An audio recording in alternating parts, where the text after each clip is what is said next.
Fala galera do meu Brasil, varonil e do mundão inteiro, beleza? Aqui sou mais uma vez Gaudio, começando mais um No Mundão Podcast, diretamente de Bangkok, capital da Tailândia. Mais uma história linda de vida vindo aí pra vocês, de mais um brasileiro que tá fazendo história pelo mundo afora, impactando, sendo impactado, transformando, né? Ajudando pessoas a transformar a vida deles e tendo sua vida transformada também. Quero começar pedindo a você para se inscrever no canal, dar um like nesse vídeo, compartilhar aí pra família, pros amigos, pras pessoas que são especiais para vocês. E como eu falei, mais uma história linda de vida. Hoje eu estou tendo a honra e a alegria de receber aqui em casa Fabrício Andrade. Fabrício, como eu te falei antes, cara, é uma honra enorme te ter aqui em casa, te ter no programa. Seja muito bem-vindo. Como é que você tá, cara? Graças a Deus, tudo bem. Obrigadão, viu, velho? Obrigadão. Fabrício, velho, eu queria, assim, como eu te expliquei um pouco no início, assim, não tem muito pé nem cabeça, né? É a sua história de vida, a onda é o papo indo, passeando pela sua vida e tal. Mas eu queria começar pelo hoje, né? Assim, como que tá tudo hoje? Como é que você tá? Como é que anda os treinos? Como é que anda a preparação? Alguma coisa assim? Como que tá a sua vida hoje, velho?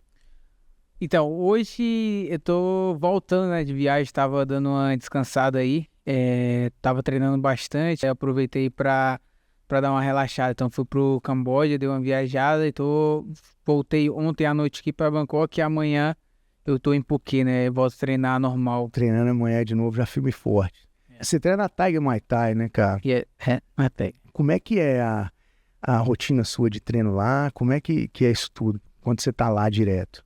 Cara, depende bastante, assim, tipo, de se eu tenho luta, né? Se eu tenho luta marcada ou não, há quanto tempo ali eu tenho, né, até a luta, se eu tiver com luta. Então depende muito de onde eu tô, né? Se eu tô fora de camp, se eu tô em camp, se tá perto da luta. Então o treino, eu adapto muito dependendo de quanto tempo ali eu vou ter pra lutar. Massa. Como nós já chegamos entrando nessa parte aí, eu vou aproveitar e vou nisso então com você um pouco. Mas a gente ir lá no início da história toda, diferencia um pouco pra gente aí como que é a sua rotina. Então, quando você não tá em camp, ou quando você tá em camp, à medida que você tá chegando perto da luta, como que vai sendo feita a sua rotina, cara? Então, eu sou um cara que eu já me acostumei a treinar sempre, né? Então, eu sempre tenho que treinar não só pelo fato de eu ser lutador, né? Mas para me sentir bem. Então, se tem alguns dias que eu não treino, eu não me sinto tão bem quando tô treinando. Então, eu acho que o treino é meio que uma terapia ali para mim. Já virou uma parte, assim, da minha rotina. Então, se eu tô fora de camp, eu ainda treino, porém, eu não tenho aquela obrigação, né? Você não acorda com aquela obrigação, porque, tipo, se tu tá em camp, tu sabe que vai lutar, tu tem uma rotina ali, os treinos são organizados e tu tem que seguir aquela rotina ali. Então eu já acordo já sabendo o que é que eu vou fazer de manhã, o que é que eu vou comer, o que é que eu vou fazer à tarde, o que é que eu vou comer, que horas eu vou dormir. Fora de camp eu já não tenho tanta cobrança, né? Então eu já faço os treinos, eu priorizo mais os treinos de força, porque eu acredito que os treinos de força são muito importantes para qualidade de vida, né? Para você ter um corpo saudável e evitar lesão. Então esse é um treino que eu priorizo bastante fora de camp. E eu faço o que eu tenho vontade de fazer. Eu gosto de fazer sparring, então eu vou ali no sparring de boxe, sparring de MMA. Tô querendo correr, vou correr. Então eu faço algum treino ali que eu gosto de fazer. E em camp eu já não tenho essa opção. Eu tenho que fazer os treinos que eu gosto de fazer e os que eu não gosto de fazer também. Entendeu? Entendi. Então acho que essa é a maior diferença. Você tem um personal, alguém que te ajuda a montar seu treinamento, a periodização do seu treino e tudo ou não? Em tudo não, né? Porque pro MMA são várias áreas diferentes, né? A gente tem o preparador físico, tem o boxe, tem o Muay Thai, tem o Jiu-Jitsu, tem o Wrestling, né? Então são muitas modalidades diferentes. E eu acho que, principalmente aqui na Tailândia, a gente não tem, assim, coaches que fazem tudo. Tipo, no Brasil tem o Dedé. O Dedé, ele entende um pouco de tudo, né? Até porque ele já foi lutador. Então, ele entende um pouco de tudo ali, um pouquinho ele entende. E aqui eu acho que já é uma galera que... esse cara aqui é bom de jiu-jitsu. Aquele cara ali é bom de Muay Thai. Aquele cara ali é bom de boxe. Então, eu acho que são mais... Você tem que ter tipo, um coach ali para cada coisa. Então, eu sou o cara que eu organizo tudo, tipo, de um modo geral, mas em cada área eu tenho uma pessoa ali que vai me ajudar, né? Tipo, eu sei que eu vou fazer físico esse dia e esse dia, mas quem vai montar o treino é o preparador físico, entendeu? Eu vou fazer boxe esse dia e esse dia, mas quem vai fazer o treino de boxe é o treinador de boxe, o Johnny Boy. Então, mais ou menos assim. O Johnny, eu tive a oportunidade de conhecer ele quando ele foi fazer o Fruit and Body Podcast. E eu que tava trabalhando na mesa lá no brand e tal. Foi, pô, cara bacana pra caramba, hein, velho? É. Super bacana. Então você tem o time lá que tá sempre te ajudando nessa área. Você monta a parada, discute com eles o treino Isso. e sai pra... E até tipo, quando eu tô no Brasil também, eu observo bastante, eu tento aprender. O Dedé sempre me recebe muito bem lá, então eu tenho uma oportunidade de ver cara como o Aldo, né, o Rafael dos Anjos, e ver ali o que eles fazem e ter uma ideia ali do que eu tenho que fazer também. Cara, vamos voltar lá pro começo de tudo então, velho. Você é de Fortaleza, no Ceará, não é isso? Tá quantos anos hoje, Fabrício? 27 anos. 27. Como que foi nascer e crescer ali em Fortaleza, cara? Cara, Fortaleza é uma cidade muito, muito boa, né? Eu não entendia isso na época, tipo, que eu era mais novo, né? Que eu nunca tinha viajado. Eu nunca entendi, nunca parei, assim, pra entender que Fortaleza é uma cidade tão boa. Mas depois que eu comecei a viajar bastante pelo Brasil e fora do Brasil, sempre que eu volto lá, eu começo a perceber, assim, né? Porque é uma cidade que a gente tem praia, a gente tem umas praias muito bonitas, tem duna, né, de areia, tem cachoeira, tem uma cidade que tem praticamente tudo. O custo de vida é muito barato, é como se fosse o Rio, com um custo de vida ali de 50%, né, mais baixo.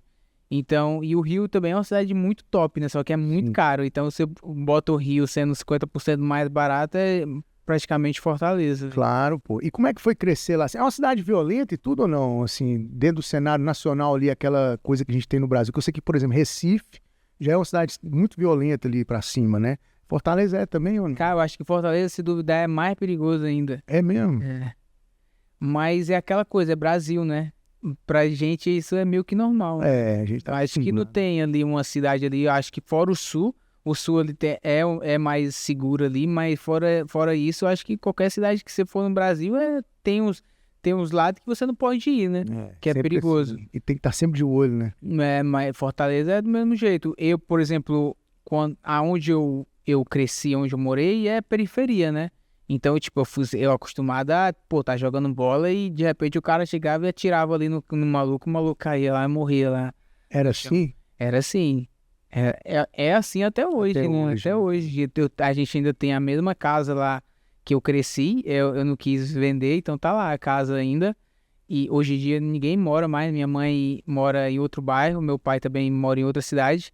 Então, mas a casa tá lá ainda. Eu sempre que eu vou lá, o pessoal ainda mora lá, então a galera me conhece, mas ainda continua perigoso. E como é que é hoje, assim, antes da gente voltar pra entender mais como é que foi essa parte da infância, como é que é pro seu estar lá hoje, voltar lá e rever essa galera que cresceu com você, que tá lá e tudo, no mesmo... Como é que é isso, cara? Você teve lá um tempo atrás fazendo isso, não teve? Eu tava lá há 7 meses, né? Eu fiquei no Brasil 7 meses. É um pouco, tipo, é diferente, assim, né? Porque a vida que eu escolhi foi totalmente diferente de todo mundo, assim. E todo mundo continua ali na mesma coisa. Entendeu? Tipo, meus amigos de infância mora lá, faz alguns serviços assim, trabalha lá, tem uma lojinha de rádio, é umas coisas assim bem simples mesmo, entendeu? É uma vida bem simples, tipo, ganha bem pouco e vive ali bem pouco. Isso que eles continuam a mesma coisa. Sempre que eu vou lá, tá praticamente as mesmas famílias ao redor assim. E eu, assim, eles me veem assim como uma coisa muito impressionante, né? Tipo, Virou exemplo lá de mudança mesmo, né? De Uhum. vida pra galera lá que cresceu com você, né, cara? E como foi pra você sentir isso, velho? Tá lá, você tinha quanto tempo que você não ia lá antes dessa última vez? cara, eu vou lá com frequência, na verdade, porque até então, eu acho que até 2023 foi que que eu comprei outra casa, né? Que foi quando minha mãe, foi depois que eu virei campeão, foi que eu comprei a casa pra minha mãe. E agora foi que eu fiz uma casa pro meu pai. Então, dessa última vez foi, na verdade, foi agora esse ano, em janeiro, que eu terminei a casa do meu pai, que eu tava lá. E aí ele se mudou. Então, com frequência, eu tenho um contato ainda com o pessoal de lá. Que massa, velho. Eu tinha visto isso na internet, você dando a casa pra sua mãe e tal. Isso é especial demais, né, Fabrício? Lutar pra caralho, lutar mesmo, né, literalmente, e conseguir oferecer isso pra família, essa melhoria na vida da família e tal, né, velho? Isso já era uma coisa que eu tinha vontade desde criança, né? Desde quando eu era muito novo. Eu já sonhava fazendo essas coisas. Eu sonhava tendo muito dinheiro, mas não pra esbanjar, pra fazer essas coisas assim, mas pra comprar coisa ali não que era meio que pra minha família, entendeu? Comprar casa, essas coisas assim. Pra melhorar a qualidade de vida da sua família, né, cara? Que massa, Porque, velho. tipo, eu entendi muito cedo, assim, que minha família meio que não tinha muita opção, né? Tipo, não minha família, mas minha mãe e meu pai, né? Porque meu pai, ele até ganhava dinheiro, mas ele era alcoólatra. Então, ele ganhava, passava uma época trabalhando, juntava dinheiro e depois ele gastava tudo. Então, ele não conseguia ali ir evoluindo, ele meio que estagnou. E minha mãe, que foi mais inteligente, ela aproveitava para quando ele tava com dinheiro, ela pegava um pouco ali e ia guardando para que foi que ia ajudando a gente assim, né, comprar coisa para casa, as coisas. Então minha mãe, ela foi a mais inteligente assim nesse sentido. Só que eu sabia que desse jeito, na verdade eu não sabia ali assim quando eu era muito novo. Então, tipo, quando eu chegava para minha mãe e pedia dinheiro para ela para comprar alguma coisa, eu ficava com raiva dela porque ela não comprava. E aí, até o momento que eu comecei a entender por que ela não podia comprar. Porque na minha cabeça ela tinha que ter dinheiro, né, para comprar. E aí, quando eu comecei a entender o porquê que ela não conseguia comprar, aí foi que eu comecei a querer trabalhar. Então, na minha cabeça, eu me tornei a pessoa que tinha que ajudar todo mundo naquela época. E aí eu comecei a trabalhar. Então, eu acho que, tipo, 9, 10 anos eu já comecei a. Eu ia nas lojinhas assim perto da minha casa, que tinha casa de ração, farmácia, mercantil, e eu pedia para trabalhar.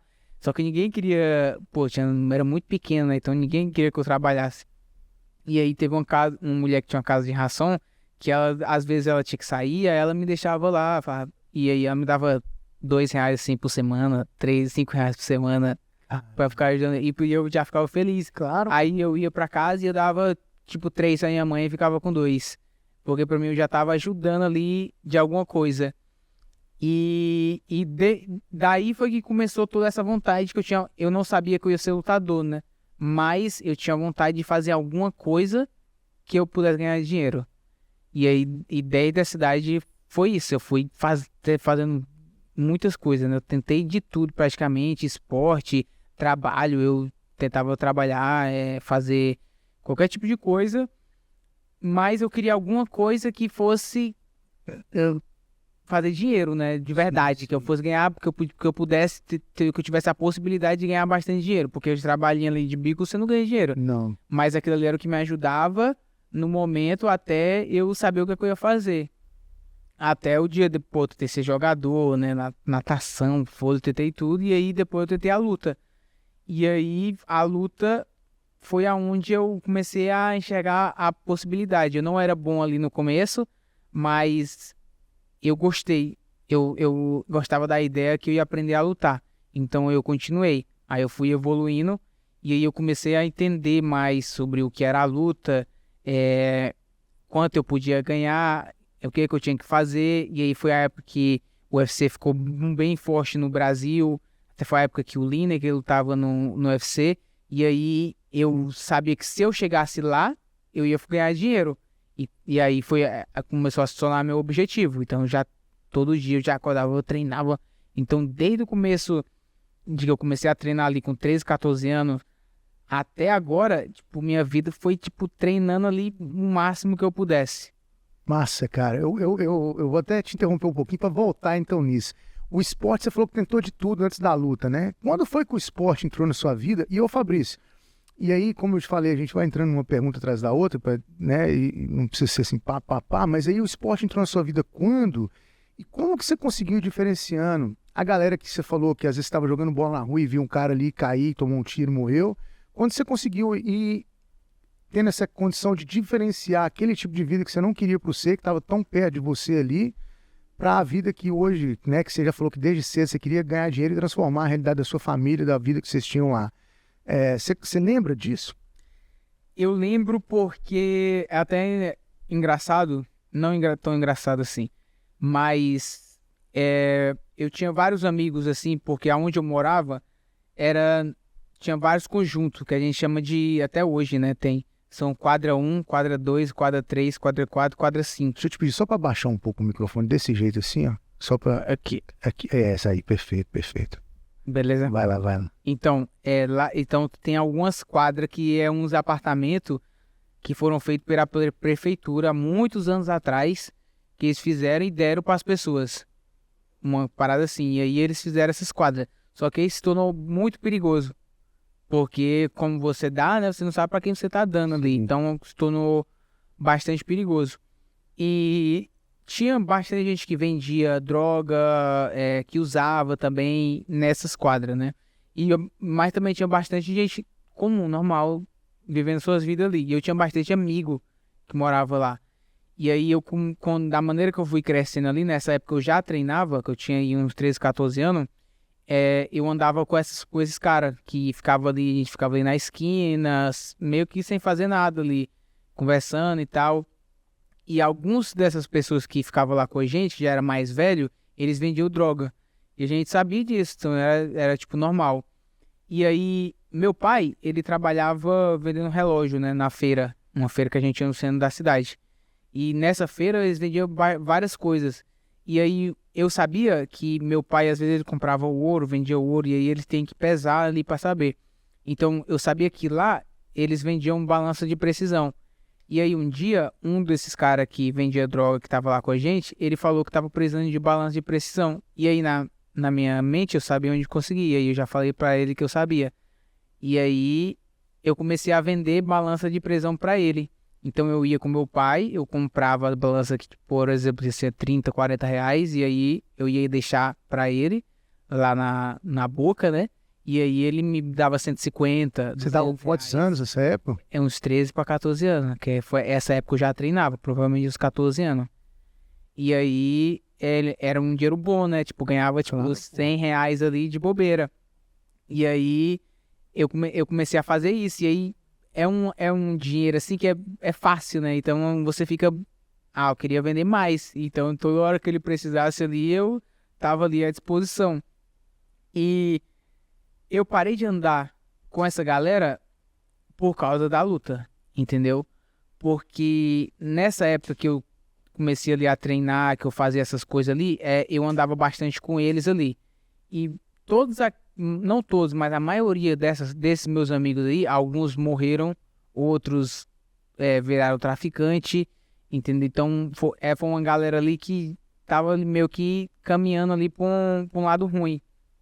E aí eu parei de andar com eles porque eu comecei a fazer novos amigos da luta. Então na academia que eu treinava, o professor ele gostava bastante de criar um grupo ali, fazer a galera se unir. E aí automaticamente eu comecei a conhecer novas pessoas que já eram uma galera mais, já não era envolvida, já era uma galera que treinava, que tinha trabalho, chegava do trabalho e ia treinar. E aí já era uma galera mais saudável. E eu comecei a virar amigo dessas pessoas. E aí eu comecei a ter outras coisas para fazer.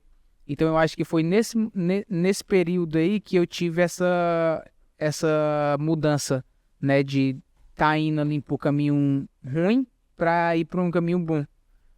Então eu acho que o esporte foi o... Desculpa, vai lá. O esporte foi o caminho, né?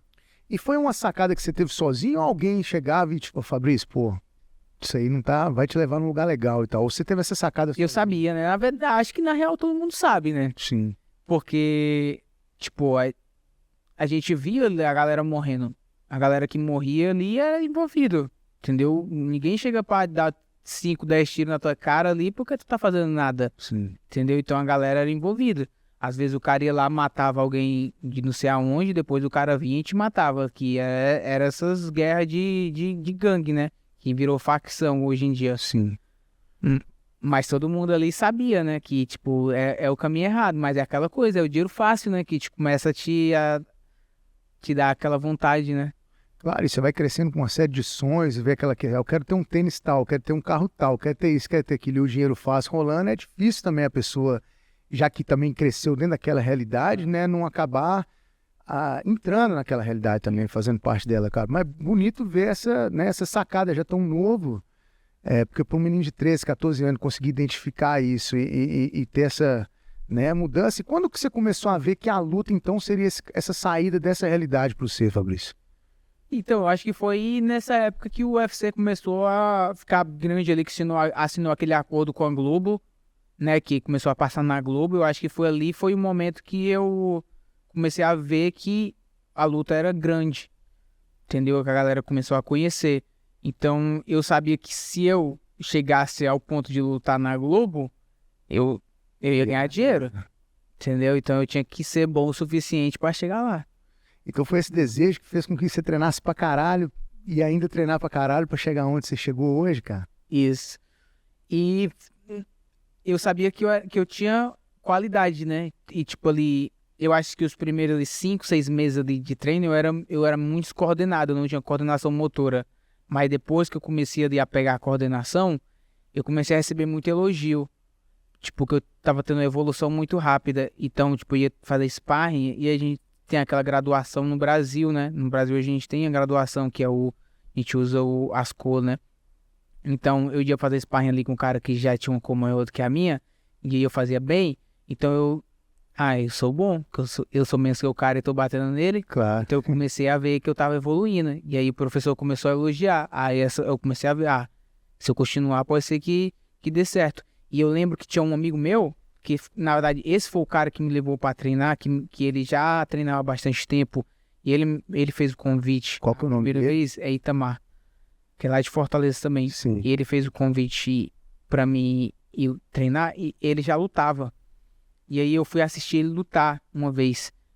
E aí quando eu vi ele entrando, que a galera tava todo mundo lá pra assistir, foi no ginásio bacana lá de Fortaleza, e era bem grande assim, eu conseguia ver lá de cima. E aí eu senti uma sensação, eu queria estar no lugar dele naquele momento. Quando eu vi ele entrando assim, a galera torcendo, Aquela energia e tal. eu quis estar no lugar dele. Eu falei, eu quero fazer isso, eu quero ser o cara que anda ali e a galera vai torcer. Então acho que esse foi o primeiro momento mesmo ali, porque eu gostei desde o começo ali, eu continuei desde o começo, mas eu não sabia assim se eu ia conseguir ser lutador, né?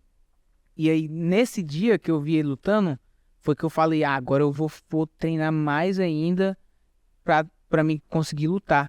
E aí eu queria, na minha cabeça, eu queria lutar. Eu queria muito lutar, só que eu não queria chegar pro professor e pedir pra lutar. Eu queria que ele visse que eu era tão bom que ele me oferecesse a lutar. A luta. E isso demorou 1 ano. Foi 1 ano que eu passei treinando, do começo até eu fazer a minha primeira luta. E eu já tava em um nível bom, mas o meu professor ele não oferecia, ele oferecia pra todo mundo. Mas não te colocava. Ele não me oferecia. Eu vi ele oferecendo para as outras galera e eu já ficava, Vai chegar minha vai vez, chegar vai a minha chegar vez. E aí ele não me oferecia. E aí demorou 1 ano, até o dia que ele chegou. Eu lembro ainda do dia que ele chegou e perguntou, e aí, tu quer lutar? Ele falou desse jeito, tu quer lutar? Aí eu falei, quero.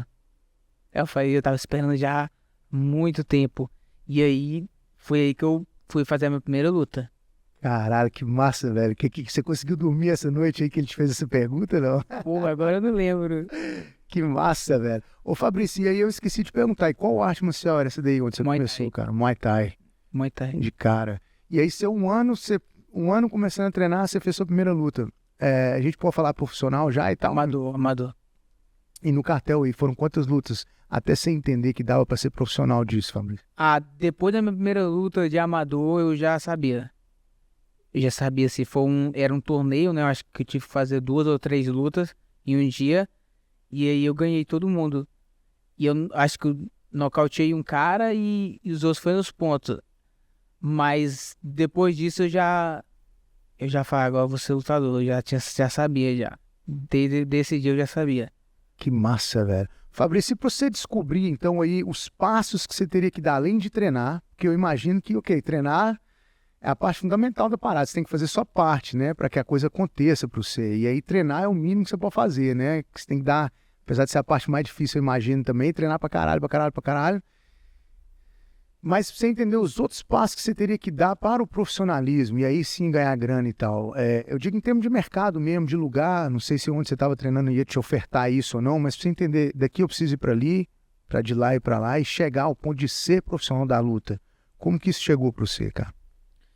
Cara, em Fortaleza é mais difícil nessa questão, né? Porque Fortaleza é a cidade mais pequena. Então, se você tá ali no Rio ou em São Paulo, você já tem mais possibilidades, já tem um treino mais avançado, já é um negócio mais profissionalizado. Networking, né? Já tem a galera já lá que vive da luta. Já em Fortaleza isso não existe. Todo mundo trabalha e treina. Então, pra mim, eu já sabia já bem cedo que eu tinha que sair. Mas eu não sabia pra onde eu ia, o que eu tinha que fazer. Mas eu sabia que eu tinha que sair de Fortaleza pra viver da luta.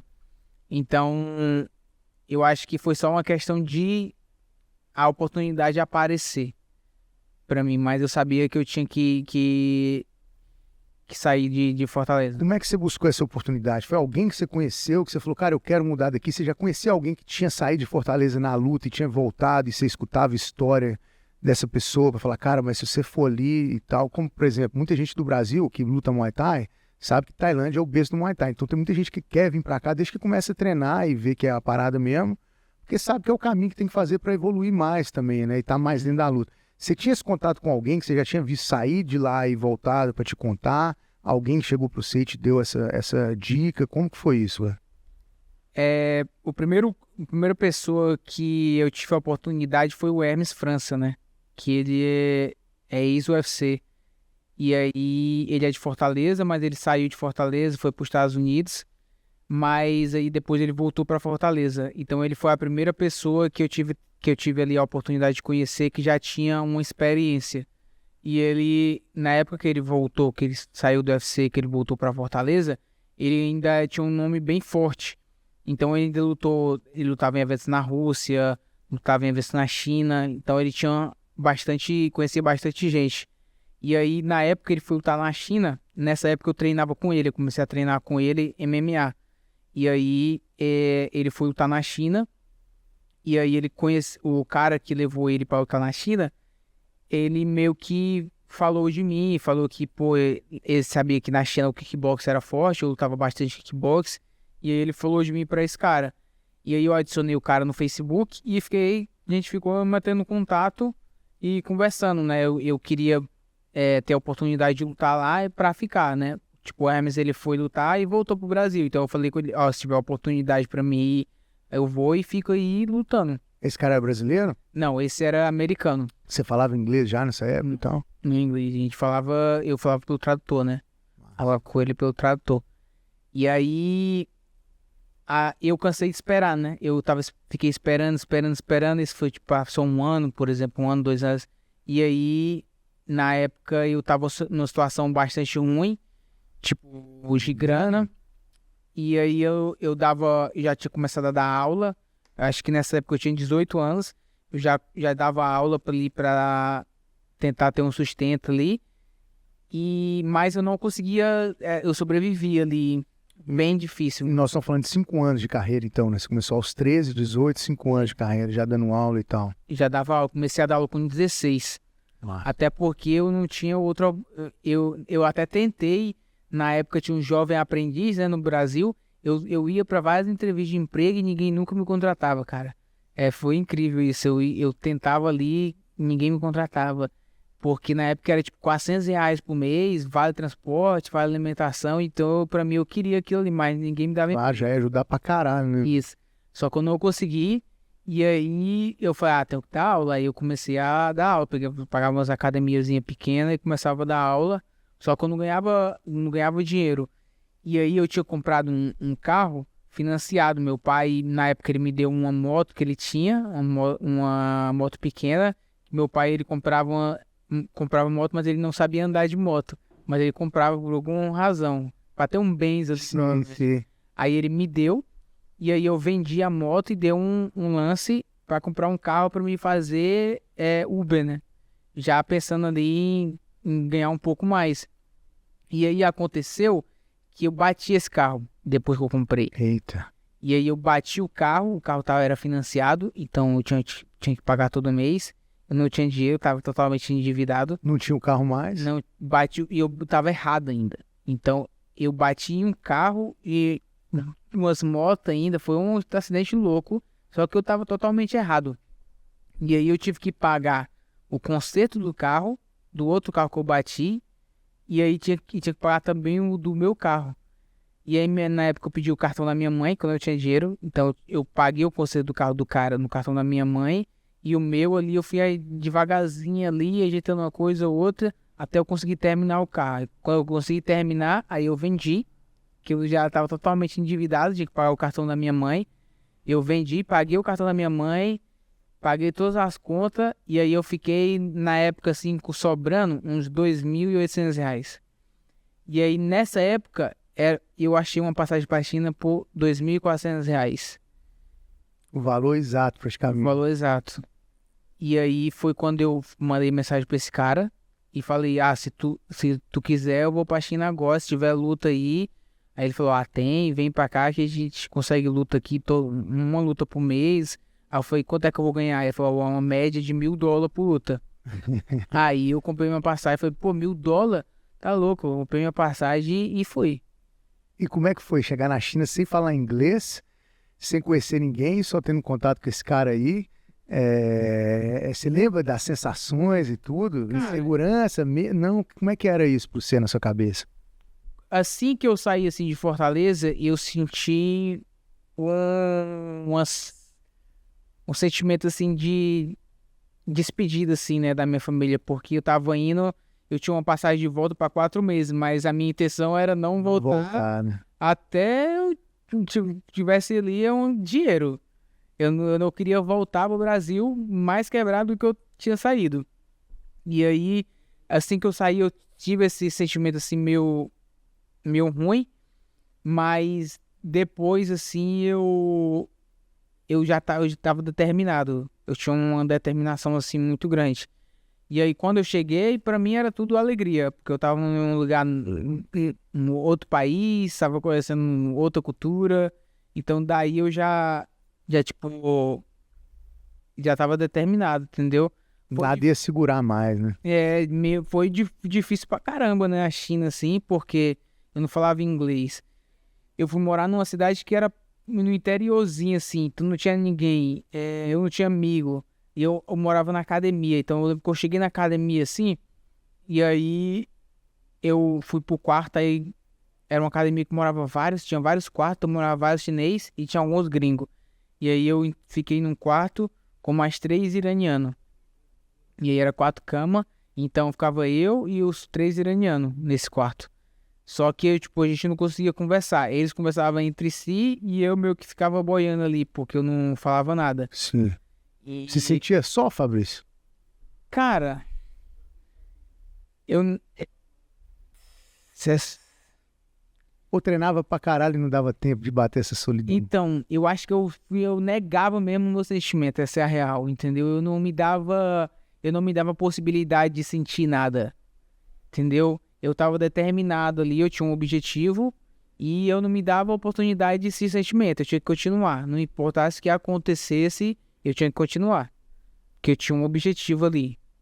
Então eu meio que, não importa o que acontecesse ali, eu continuava, todo dia. Mas eu lembro que teve alguns momentos, assim, nessa academia ainda, que eu fiquei lá, eu acho que eu fiquei uns 4 a 5 meses nessa academia, teve uns momentos, assim, que dava uma crise, assim, de ansiedade. Que eu começava a chorar, assim, aí eu pensava, caralho, tô do outro lado do mundo aqui, não tenho dinheiro... Será que eu fiz a escolha certa? Será que isso aqui vai dar algum lugar? Eu começava a ter essas... Você lembra o que dava o gatilho para essas crises, assim? Se era falta de grana, se era saudade de casa, se era essa incerteza de dar certo ou não, de conseguir prosperar? eu acho que era tudo. Era tudo junto. Porque como eu te falei, eu não me dava a oportunidade de sentir nada. Então eu segurava tudo ali e tinha uma hora que... Explodia. explodia. Tinha que desabar, né? De algum jeito tinha que desabafar. Não tinha ninguém pra conversar, entendeu? A China, pô, a internet era muito ruim, E é muito fechado lá. muito fechado. Para usar a rede social você tem que ter VPN. Então, tipo assim, era um ambiente muito sinistro, assim. E eu acho que depois chegou os 4 meses, eu fiquei mais de 4 meses, porque depois chegou mais de 4 meses, eu tinha passagem de volta e eu não quis voltar ainda. Nessa época eu já estava numa situação melhor, porque eu estava lutando constante, então eu não tinha dinheiro ainda, porque eu tinha, na época eu só podia ficar um mês na China e tinha que sair, renovar o visto e voltar. Então eu sempre tinha que gastar dinheiro com passagem e visto. Não sobrava, né, Então cara? não sobrava ainda. Mas eu já estava feliz porque eu estava lutando. Então isso já era um ponto positivo. Só que aí depois que a passagem venceu, isso também já começou a pesar um pouco, porque eu já não tinha passagem de volta pro Brasil e a passagem já era cara, entendeu? Então isso também já começou a me dar um certo medo, assim, que eu estava um pouco perdido, que eu ainda não, eu estava lutando, mas eu ainda não tinha dinheiro e eu não tinha já passagem pro Brasil. Ou seja, se alguma coisa desse errado, fudeu, né? Fudeu.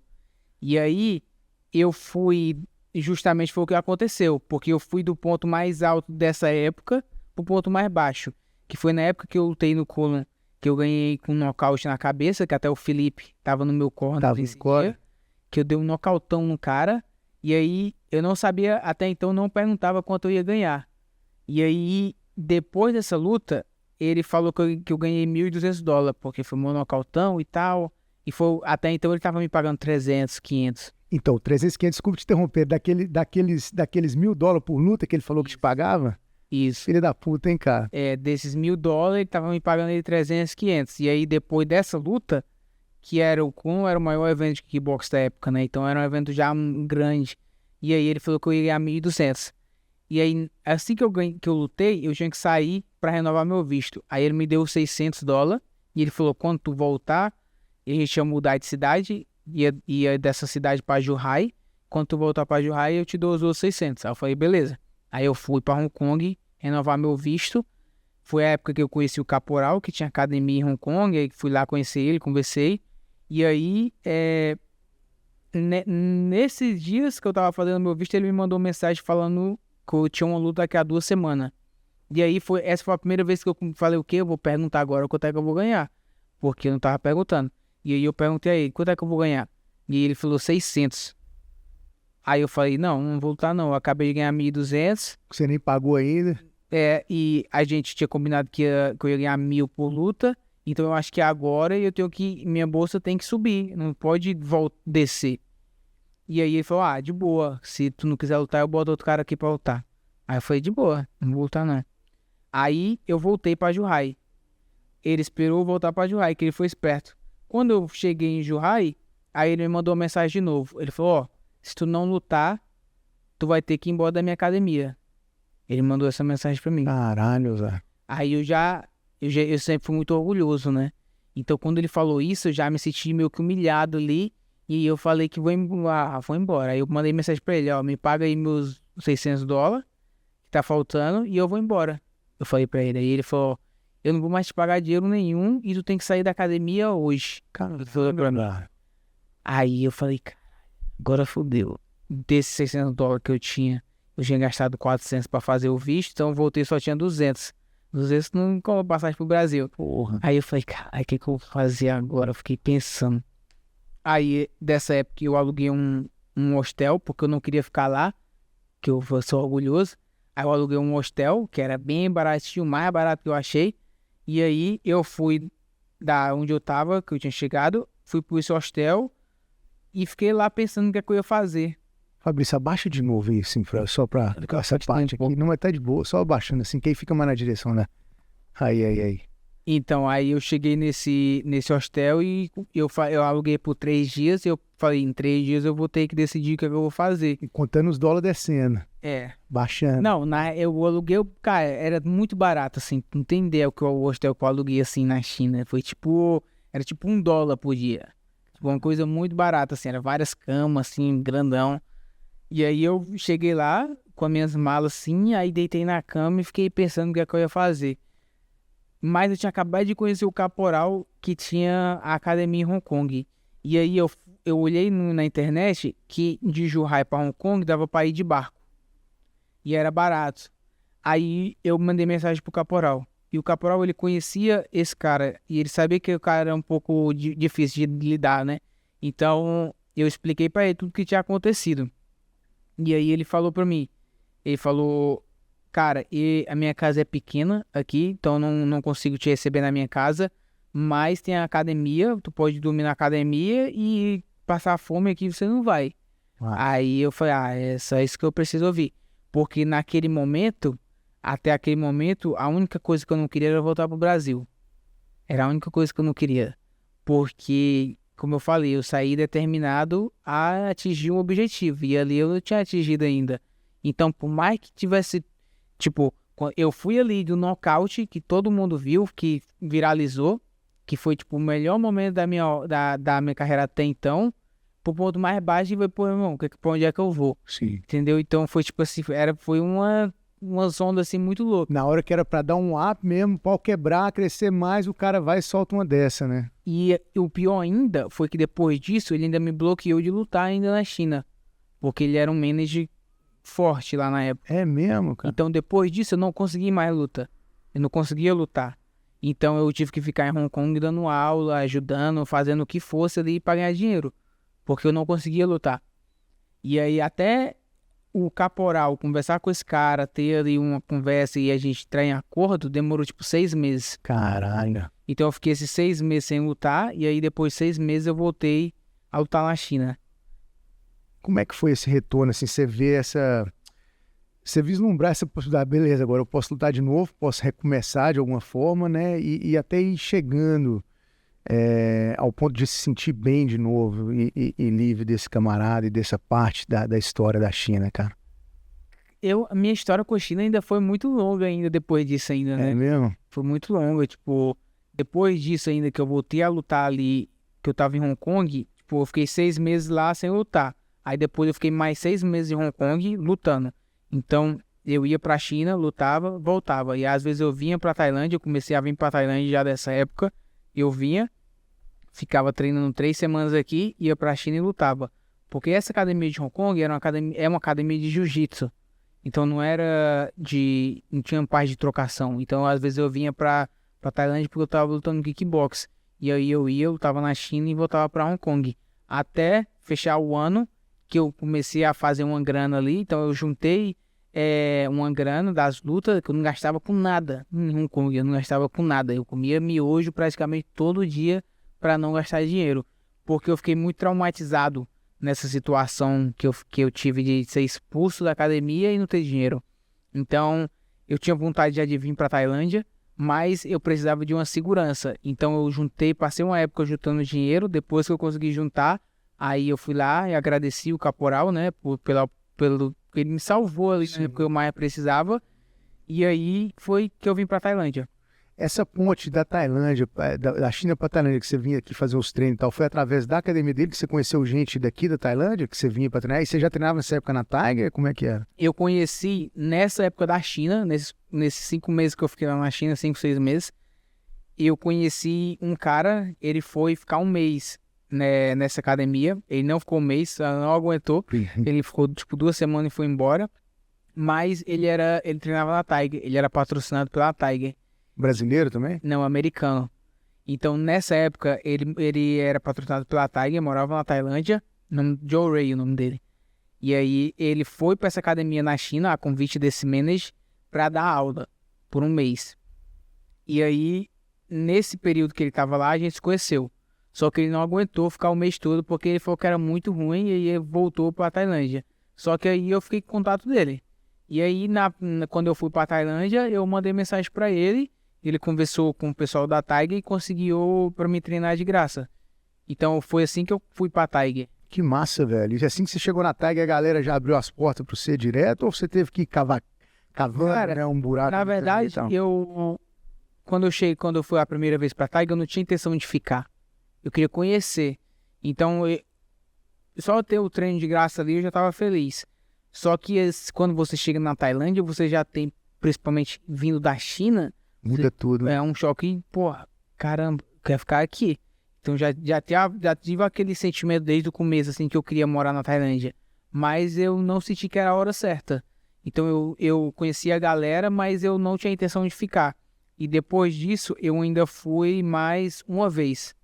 Fui essa vez, e depois fui mais uma segunda vez, aí voltei pra China para lutar. E aí, dessa segunda vez, foi que eu recebi uma proposta do Johnny, que é um dos... Johnny Bass, que é o manager lá do Muay Thai.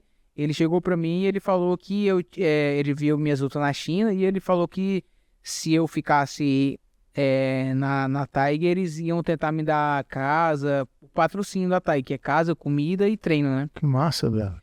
E aí eu gostei, eu queria ficar, mas eu senti uma dívida muito grande com o caporal. Então eu senti que eu tinha que voltar para Hong Kong para conversar com ele pessoalmente. Então eu falei isso para eles, e aí foi o que eu fiz. Eu voltei para Hong Kong, e aí foi quando eu conversei com o caporal. E aí o caporal falou de boa, ele entendeu. E foi quando eu fui pra Tiger já pra ser patrocinado já. Pô, que massa, Fabrício. Aí, cara, eu volto numa pergunta assim que eu te perguntei se você já falava inglês. Quando que você começou, e se foi sozinho ou não, a entrar essa questão do inglês na sua vida também? Porque isso muda tudo também, eu imagino, né, a partir disso, né? Como que você aprendeu inglês? Eu, desde essa época que eu saí, né, eu tentava aprender ali. Sozinho e tal? Sozinha.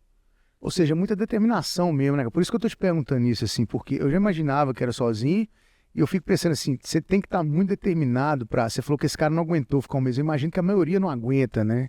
E aí tem que ter muito esse objetivo bem claro e muito forte na sua cabeça pra você ir lutando contra todas essas coisas que foram acontecendo, pra você conseguir ir ficando e ficando e ficando pra chegar onde você tá hoje, né, velho? Tipo, hoje em dia, quando eu falo assim, a China é muito ruim e tal, porque hoje em dia eu já tenho uma visão totalmente diferente do mundo. Claro. Mas naquela época eu tava felizão de estar na China.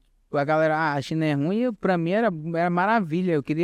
Eu queria morar lá pra sempre. Naquela época, se me perguntasse, não, eu vou ficar aqui pra sempre. Era o ponto que você enxergava. Chinês. Era o ponto que você enxergava de mudança pra você, né? Era ali, né? Era aquilo ali. Pra mim, eu tava evoluindo, né?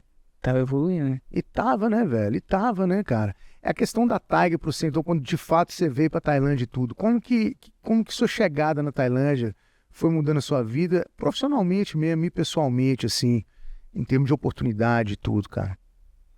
Eu acho que o nível do treino, né? O nível do treino é muito forte. E naquele tempo também já era muito forte, né? Já tinha Peter Yan, esses caras todos assim do UFC. Então, em chegar e ver esse tipo, quando eu vi esses caras do meu peso treinando, que já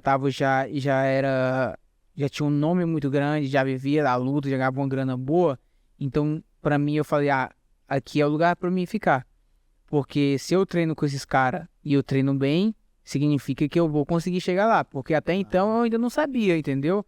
A gente vai tentando ali, mas, pô, quantos tentam e não dá certo, entendeu? Não é todo mundo dá certo. Então eu não sabia se ia dar certo. É uma aposta diária, né? Isso. Então, mas aí pra mim, se eu treinasse bem com esses caras, era a confiança que eu precisava. E aí foi quando eu comecei a ganhar essa confiança, porque eu comecei a treinar com os caras ali. Aí fui evoluindo. Chegou um ponto que eu já tava no nível dos caras. Aí eu falei, realmente, se eu continuar, eu tenho um nível de ser campeão.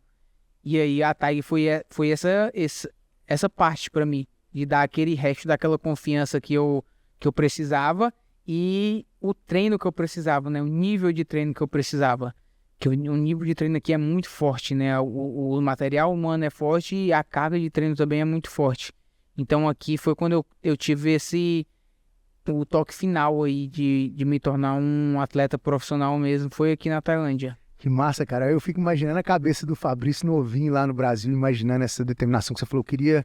Eu queria achar uma coisa onde eu pudesse ganhar minha grana e mudar a realidade minha, da minha família e tal. E aí foi a luta que você achou, aí você rodou e chegou. Você foi identificando esse sonho, chegando cada vez mais perto da realidade, velho? Com certeza, né? É especial isso aí, né, cara? E eu acho que uma coisa que me dava mais motivação era porque eu sempre fui muito agradecido pelas pequenas coisas, entendeu? Então, só eu estar na China pra mim já era uma conquista. Então eu já ficava muito feliz em estar na China, entendeu? Eu viajava pra lutar. Eu já tava feliz que eu tava viajando pra lutar, entendeu? Então essas pequenas coisas assim, eu sempre fui muito agradecido. Sim. Então eu acho que isso foi que me dava bastante determinação. Então, por mais que teve esse momento muito difícil, eu não focava nas partes difíceis. Eu só agradecia pelas partes boas. Então isso meio que me blindou ali o caminho todo para mim não querer voltar pro Brasil, para mim não desistir ali e voltar. Entendeu? Para mim continuar. Foda, cara. Isso é foda demais. Fabrício, eu sei que tem muito brasileiro que chega na Tailândia e acaba tendo que fazer muita luta ali nos estádios menores mesmo, de Muay Thai e tudo, e às vezes vai pro Camboja lutar e volta, eventos menores e tal. Ali em Phuket mesmo, em outras cidades e tal, até ir conseguindo, e a maioria também acaba nem conseguindo tanto, né? Como que foi o seu crescimento dentro da luta, dentro da Tailândia, cara, do momento que você mudou pra Tiger e tal, até chegar o ano na sua vida e tudo isso chegar? Demorou muito tempo? Como foi essa trajetória, assim, cara? Então, para mim, foi um pouco diferente dessa galera, porque eu não vim direto pra Tailândia, né? Então, eu não vim do Brasil pra Tailândia. Então, eu vim da China. Então, a galera na China já me conhecia. Então, eu não lutei na Tailândia. Eu cheguei a lutar uma vez em um estádio pequeno lá em Phuket, mas eu não lutava na Tailândia. Eu sempre saía e lutava na China. Porque na China eles pagavam melhor. Tipo, em Phuket ali você ganha 5 mil baht pra lutar. Sim. Então, na China ali era uma média de $1.000, que era pro cara ter me pagado quando eu cheguei. Então essa realmente é a média da China ali, que é os $1.000 ali por luta. Então eu consegui ganhar mais luta. Então, como eu já lutava bastante lá, então ia aumentando 1.500, 2.000, 2.500. Então eu já consegui ganhar uma grana boa. Os caras pagavam passagem, hospedagem, tudo. E eles me davam bastante luta. Então, tipo, teve ano que eu consegui lutar 8 vezes na China. Então eu ia, voltava, ia e voltava. E aí, então eu não tive essa parte de lutar na Tailândia, entendeu? Já queimou essa etapa, que seria uma etapa que ia demorar mais para fazer a grana começar a entrar bacana, né? Como que é nesse estágio da vida, assim, lá, né? Essa divisão da grana entre você e a equipe que você treina e tudo. No caso era a Tiger já, assim. Como que acontece isso no mercado, assim, cara? Cara, a Tiger sempre foi muito legal comigo, assim, e com todo mundo, né? Eles, nessa época que eu ganhava tudo, né? Eles me davam comida, hospedagem, me davam quarto e me davam treino, né? Então, nessa época que eu ganhava tudo, eu pagava 15% pra Tiger, entendeu? Então, é muito bom, né? Pra ser muito bom. Porque a maioria da galera pega o quê? 30%? 10%, na verdade. É 10%, mas você não ganha nada. Então, esse é o padrão. A academia pega 10%, mas ele não te dá casa, comida, nada. As academias que dão tudo é de 30 para 50 aqui na Tailândia. Que loucura, hein, velho? Então você lutou mais na China e tal. E aí aconteceu, como que foi essa chegada do ano para você e tudo e transformando desse jeito assim, cara? Você ficou nessa época mais lutando lá na China, né? Isso. Na época, nessas últimas lutas que eu tava na China, como eu já era mais conhecido na China, eu tinha um management, tinha um contrato já, então eu não podia lutar outros eventos. E aí foi nessa época que o ONI começou com kickbox. Então eu já fiquei com vontade de lutar no ONI, né? Já tinha, porque eu lutava MMA e lutava também kickbox. Então, pra mim, eu tinha vontade de assinar com eles. Quando acabou o meu contrato na China, eu não quis reassinar. Nós estamos falando de que ano? Desculpa. Isso foi 2019. E aí eu não quis reassinar com eles porque para assinar com a companhia maior, você não pode ter contrato com nenhuma outra companhia, né? Sim. Então eu não pude assinar com o ONI se eu não tivesse se eu tivesse contrato com eles. Então eu não quis reassinar com eles. Mas o ONI não queria me assinar. Eles não tinham interesse. Porque o kickbox, na época eles falaram que não era forte nessa categoria. E MMA, meu recorde era ruim, né? Porque eu tava, acho que em 3-2 nessa época, 3-2. Então eles não tinham interesse. E aí eu fiquei um ano tentando ali conseguir luta em algum evento que eu não precisasse assinar contrato ou assinar com eles. E aí foi quando o Covid estourou. Foi nessa época que o Covid estourou em 2020. E aí eles precisavam de atletas, eles vieram fazer um evento aqui em Bangkok. E eles precisavam de atletas que estavam na Tailândia. E eu tava treinando com o Emílio, que era um amigo meu lá de Phuket que tinha contrato com eles, que ele lutava contra o Abelardo no evento de Bangkok, eu tava ajudando ele no treino. Aí, num desses treinos ele machucou. E aí ele machucou e depois de 2 dias o One entrou em contato comigo pra substituir ele. Então foi meio que eles precisavam de mim ali naquele momento e eu tive a oportunidade de assinar com eles. Aí eu fiz o contrato de 6 lutas e fiz a minha estreia no evento aqui de Bangkok na época do Covid. Foi aquele evento fechado, sem plateia, Sim. que eles fizeram aqui. Foi aí que eu fiz minha estreia contra o Abelardo. Que massa, velho. Pra você ver, as coisas são escritas, né, velho? Não adianta. É o que eles falam, Deus escreve certo por linhas tortas, né? Teve esse acontecimento do seu amigo machucar, lesionar, pra sua oportunidade aparecer, e você chegar e de lá pra cá veio transformando tudo isso, né, cara? Essas 6 primeiras lutas, eles tinham já no contrato, assim, ó, você vai fazer essas lutas nos meses tais, tais e tais, ou não? Como que funciona essa parte? Cara, por que eu tô te perguntando direito, assim, detalhadamente como funciona isso? Porque eu sei que vai ter gente assistindo a gente que tem esse mesmo sonho que você, gente que vai correr atrás dessa mesma realização e tudo mais. E eu acho que o cara que teve a experiência que você teve, chegou onde você chegou hoje, a pessoa que poder ter isso de você, sabe? Essa informação vinda de você, eu acho que vai ajudar pra caralho, sabe? Assim, então, como que era isso naquela época? Ah, e até hoje é a mesma coisa, né? Tem as lutas ali, mas eles dão se eles quiserem, né? O evento tem essa opção, né? Então, tipo assim, se você é um atleta que você estreia bem, você é um atleta ali que tem possibilidade de vender, provavelmente você vai lutar bastante. Agora, se você já é um atleta chato, faz luta chata, talvez você não lute tanto. Então o evento tem esse controle aí de te dar ali as lutas se eles quiserem ou não. Mas também tem o tempo de contrato, né? Então, e é geralmente quanto tempo isso aí, nessas primeiras 2 anos, assim. 2 anos? É um gap muito grande, né, velho? Ou não? Falando de luta, assim, 2 anos para 6 lutas acontecerem, é um gap grande que eles têm ali para te dar a luta ou não, né? Se fosse 6 lutas, não. Se fosse 6 lutas, seria de 3 no ano, né? 3 no ano. Então é um ano bem ativo, né? Mas para quem tá começando, num sentido de bolsa e tudo, é uma coisa legal assim ou não? cara, eu acho que 3 lutas no ano é legal. 3 no ano é legal. Tem um período de descanso de 3 meses ali, né? Para cada luta, né? Porque quer queira ou não, já são lutas assim grandes, né?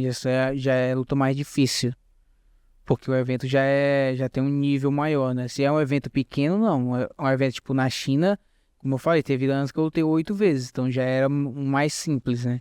Agora, quando chega no nível ali maior, tem aquela questão de venda, do marketing, pré-luta, então já tem muitas coisas envolvidas, assim. Cara, e hoje você é uma das maiores estrelas do One, né? Campeão no MMA, lutou pelo cinturão do Muay Thai, né? Com Haggett, né? Kickbox com Haggett. De cara 6 lutas. E aí, até hoje, eu não olhei, Fabrício, assim, eu queria entender isso de você, assim, são quantas lutas no ano, quantas vitórias, quantas derrotas. Você é um cara que vende muito pra eles também, né, cara? Assim, sua atitude ali. Eu acompanhei muito aquela época das suas lutas com Lineker e tal, e o que eu vi, cara, assim, pô, o cara segue no olho mesmo, né? Isso a gente vê de cara e tal, e a sua atitude é uma atitude que parece que vende muito pra eles, assim, traz pra eles muita atenção também e tal. Como que foi isso pra você dentro do evento, assim, cara? Você vê essa transformação do Fabrício, atleta e pessoa, dentro dessa companhia, dentro desse evento e tudo? Ah, eu acho que o Oni pra mim foi a porta de entrada ali, né? Eles me deram a oportunidade ali, por mais que eles estivessem precisando na época, mas eles foram quem me deu a primeira oportunidade ali, né? E nessa época que eu assinei com eles, já era uma época que eu já me sentia ali em um nível alto, já me sentia que eu estava preparado para lutar já em algum evento grande. Por mais que meu recorde era 3-2, né? Então meu recorde já dizia outra coisa. Então por isso para mim que foi bastante difícil, que eu tive que ficar esse ano todo parado, foi justamente por isso. Porque meu recorde era ruim, mas eu já sentia que eu estava pronto. E eu precisava provar, eu precisava lutar para provar. E aí eles me deram essa oportunidade. E desde a primeira luta, eu já surpreendi todo mundo, né? Porque todo mundo tava esperando eu lutar com o Abelardo, que já era um cara já antigo no evento. Então todo mundo esperava que o Abelardo ganhasse. Aí eu fui ganhei dele, na trocação, bati nele em pé e acabei finalizando a luta porque ele tentou me derrubar. Então acho que desde o começo assim já foi tipo um choque ali, que a galera não esperava isso de mim. E aí depois disso foi só evolução. Na verdade eu acredito que eu evoluí como atleta assim totalmente foi depois da minha segunda luta. Depois da minha segunda luta, foi uma luta bastante difícil no ONI. Na minha terceira luta foi na época que eu voltei pro Brasil e que fechou tudo. Aí eu fiquei quase um ano aí de novo sem lutar, porque a gente tava esperando tomar a vacina. Mas nessa época foi que eu mudei meus hábitos, assim. Eu comecei a mudar meus hábitos fora do treino. Quais hábitos, velho? Alimentação acho que foi o principal. Até então eu não tinha uma alimentação de atleta. E eu comia na loucura. Que dava vontade. Tipo, o que eu achava que era que eu precisava na hora, assim, eu não seguia um plano.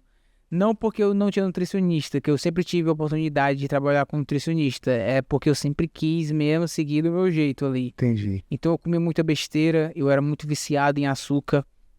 Então, nessa parte de alimentação, eu não era atleta ainda. Entendi. E depois que eu mudei isso, que eu fiquei, acho que 2 anos ali sem comer açúcar, zero açúcar.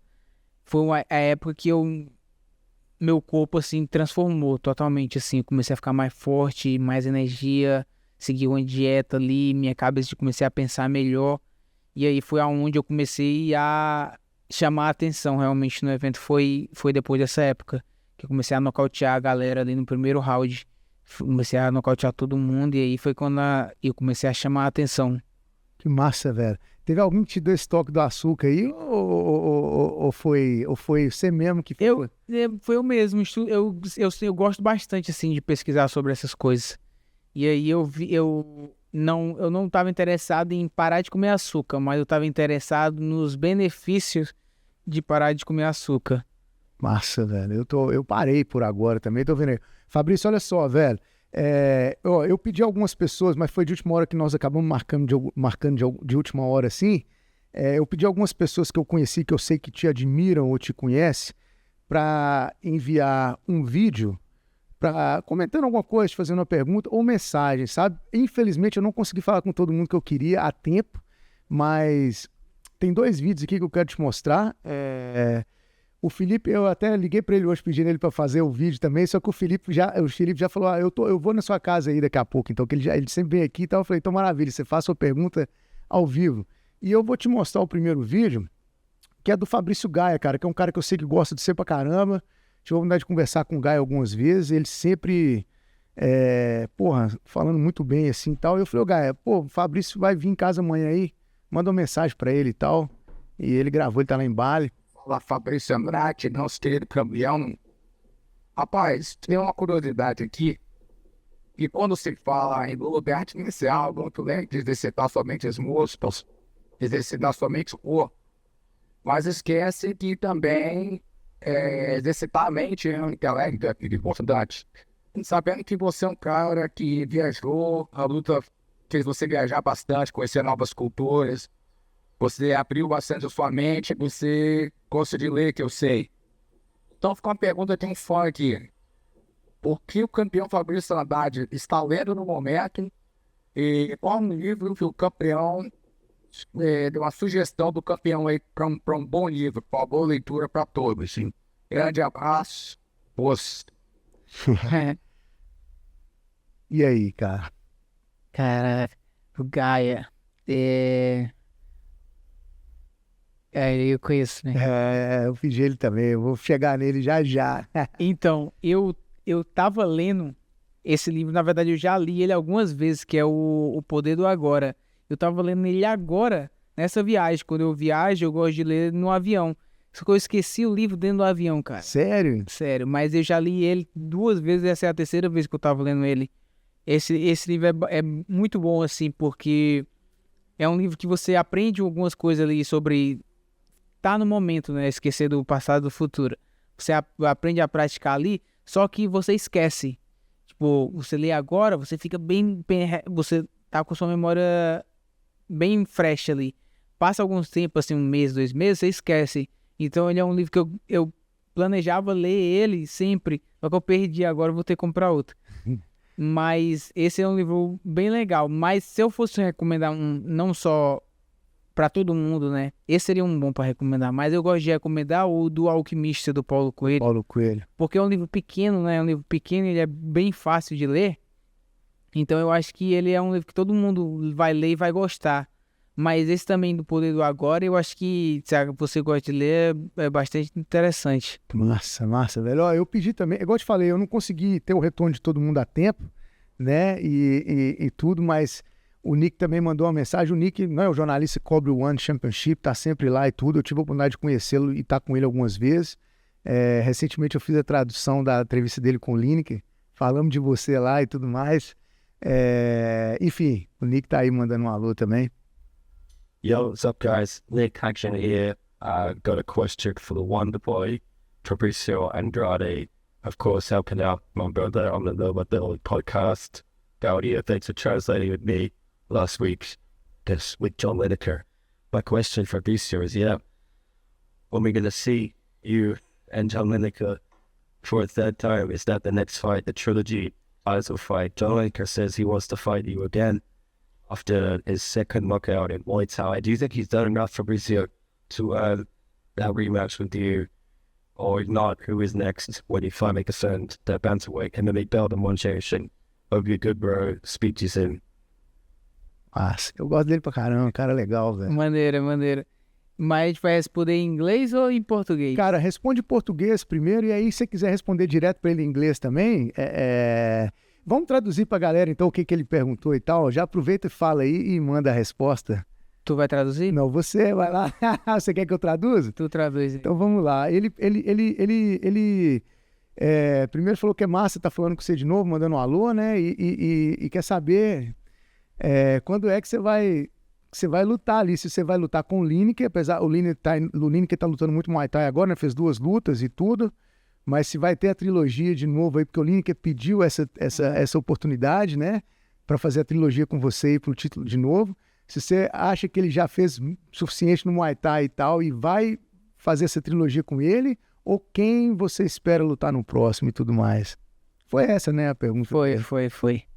Então, acho que essa é uma luta bastante gente, assim, tá interessada em ver, né, porque foi uma guerra, né, a segunda luta foi bem parelha, então a galera tá bem interessada em ver.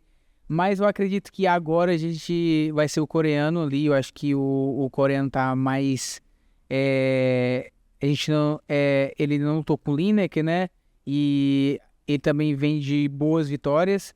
O Lineker também, com certeza, é um cara que ali tá sempre ali, né? Um cara duro. Porém, já deixei bem claro, foram 2 vezes, né? A primeira vez ali, tava preso a nocaute aí, aconteceu aquilo. A segunda luta, ele desistiu, né? No 4º round. Eu esperava que ele voltasse ali pra gente terminar a luta no 5º, que eu sabia que eu ia nocautear ele no 5º round, mas ele desistiu ali. Então eu acho que essa luta vai acontecer futuramente, com certeza, essa trilogia, que ele é um cara duro, é um cara que vai estar sempre ali. Acho que não na próxima, mas é uma luta que vai estar no papel e vai sair mais uma vez. Massa. Vai lá em English now pro Nick, fala aí pra ele isso aí então. So Nick, I think we're gonna see this fight in the future. I don't think on the next one yet, but Lineker is a tough guy. You know, he showed that on our second fight, and there's definitely a fight we're gonna see again in the future. Massa, cara, massa. Olha só, antes de eu ir pra pergunta do próximo que eu pedi, não pôde mandar um vídeo que tá na viagem aí e tal, mas mandou uma pergunta escrita aqui. Eu queria te perguntar, assim, na luta sua com o Lineker, cara, teve muita provocação, né, dos 2 lados e tal, mas depois foi bonito pra caralho ver vocês ajoelhando ali, se abraçando e tudo mais e tudo. Tem muita coisa ali, e você falou mais cedo que você viu o Lineker, você ainda menino, né, mais novo e tal, começando a luta, viu o Lineker no UFC e tal, e depois aí uma pergunta pessoal minha, depois você chega a lutar contra ele, disputar o título com ele, ganhar dele e tal, o que isso representa para você pessoalmente, né? Nessa de ver o cara ali e depois você chegar e lutar contra aquele cara e tal, que foi um dos que também te abriu a cabeça para buscar essa parada. E essa questão das provocações e tudo, e do abraço depois, é uma parada que é mais pessoal ou é puramente ali profissional por parte do evento, do show mesmo? Como que é a relação suas, assim, se vocês têm alguma relação pessoal e tal ou não? Do Lineker? Não, a gente não tem nenhuma relação pessoal. Também não é um cara que eu tenho raiva, rolou ali as provocações, mas porque a gente ia lutar, eu acho que rolou bastante da primeira vez, né? Porque eu acho ali que eu achei que ele tava um pouco evitando essa luta. Então rolou ali da primeira vez, rolou bastante provocação, mas da segunda já foi mais tranquilo, já foi mais ali uma parada neutra. Por mais que ainda teve as provocações, mas já foi mais tranquilo ali. E o Lineker é um cara, ele sempre foi bastante respeitoso, né? Até dessa época aí da primeira vez que a gente foi lutar, que rolava as provocações, ele veio falar comigo, ele me via assim no hotel, ele vinha falar comigo, apertava minha mão, então era uma parada ali que acontecia ali pras câmeras mesmo ali. Não é nada pessoal, né? Não, o Lineker é muito gente boa, né? Ele é um cara bem tranquilo, então não tinha essa inimizade. Até tem com, eu já tive com outros atletas, né? De ter aquela inimizade mesmo, mas com o Lineker foi mais ali pras câmeras mesmo. Que massa, velho. Eu fico feliz de saber disso. Foi bonito ver atitudes suas ali depois, né? No hospital depois a gente se encontrou lá, os dois quebradão. Tiraram foto e tal. Morfina, tava os dois ele tomando morfina, a gente riu pra caramba. Que massa, velho. Eu não conheci ele não, eu tive com ele semana passada, eu achei ele também um cara extremamente gente boa, foi super cortês comigo e tal. Velho, e a outra pergunta que eu tenho aqui, que infelizmente a gente não conseguiu um vídeo, mas ele fez questão de mandar uma pergunta e mandar um alô, foi o Léo Elias, cara. O Léo já esteve aqui 2 vezes, pô. Bandeira. O Léo é gente boa pra caralho. E eu mandei uma mensagem pra ele falou, irmão, tô na viagem aqui no aeroporto, corrida e tal, mas pergunta pra ele. Primeiro eu quero dar os parabéns pelo excelente trabalho que ele vem fazendo e pelo foco que ele tem e que vejo há anos. E perguntar quais são os seus planos pro futuro. Continuar lutando na Ásia ou se pensa em ir pra América? Quais são os planos dele pra carreira ao longo prazo? Léo Elias. Essa pergunta é boa. Valeu, Léo. Obrigado pelos elogios. Então, cara, eu acho que hoje em dia, no momento que eu tô, até por conta de contrato, né, o meu foco é a Ásia. Porém, a gente sabe que hoje os melhores, né, estão na América, né? O foco hoje em dia é a América, né? Eu acho que até o ONI mesmo tá querendo, né, entrar mais nesse mercado, então eu acho que lá é onde não é nem que os melhores estão na América, mas eu acho que a maior visibilidade tá na América hoje em dia, né? Então se você lutar lá, se a galera te vê, eu acho que você consegue ter um impacto muito maior no mundo do que você consegue em qualquer outro lugar, né? Então eu acho que a América definitivamente um objetivo aí futuro. Massa. Futuro a longo prazo? Depende, a gente nunca sabe, né? Então, eu tento, sim, não acelerar muitas coisas, né? Viver o momento. O poder do agora, né? Isso, eu tenho que ficar ali no poder do agora, mas no tempo certo, né? No tempo certo as coisas vão acontecer. Como tem tudo acontecido, né, Fabrício? Por tudo que você tem contado aí. Cara, e já aproveitar que entramos nesse momento aí também, cara, eu queria te perguntar um pouco a parada com o Haggett lá, velho. Eu fiquei vendo de longe ali, acompanhando e tudo. Fui lá na luta no dia. Como que foi aquilo ali pra você, aquela luta? E você pensa em buscar aquilo ali de novo e tal? Ou você deixou pra lá? Cara, então, naquele momento ali, no momento que eu tava, era uma oportunidade interessante pra mim buscar o outro cinturão, né? Porém, nesse momento, agora, eu acho que é mais interessante pra mim defender o meu cinturão, me consolidar na categoria, né? Eu ainda não defendi o cinturão, então eu tenho que defender, fazer a categoria andar, mas dependendo da situação que eu vou estar no futuro, né? Com certeza é uma possibilidade, né? É uma luta que é um estilo de luta, né? Que me interessa bastante. Eu gosto bastante da trocação, então eu não tenho problema em aceitar o uso de trocação. Mas existe muitas coisas fora isso, né? Hoje em dia o MMA é muito forte, O MMA é o maior esporte de luta do mundo, né? Então, é onde o dinheiro tá. Então, depende muito da situação para me aceitar outra oportunidade como essa. Mas agora eu acho que é importante para mim continuar evoluindo no MMA, até porque eu não tenho tanta luta de MMA, né?